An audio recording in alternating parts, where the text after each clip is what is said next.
عليكم ورحمة الله وبركاته. اللهم صل وسلم وبارك على سيدنا محمد. اهلا بيكم في يوميات هولي.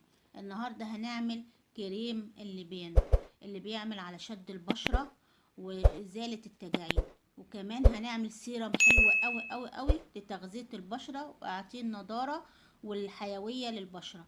فبإذن الله ادي اهو هنجيب لبان الذكر ونحطه في مية مغلية، هيبقى لونه ابيض زي ما انتوا شايفينه كده. وهنجيب معلقه نشا وهنحطهم على النار لغايه ما يبقوا متجانسين مع بعض، يعمل كده زي المهلبيه. وبعد كده هقول لكم هنعمل ايه. رجعنا تاني بعد ما حطينا اهو اللبان الذكر مع النشا على النار لغايه ما بقى عامل زي المهلبيه كده اهو، يبقى بنفس السمك كده. هنعمل ايه بقى؟ طبعا هنسيبه يبرد شويه صغيرين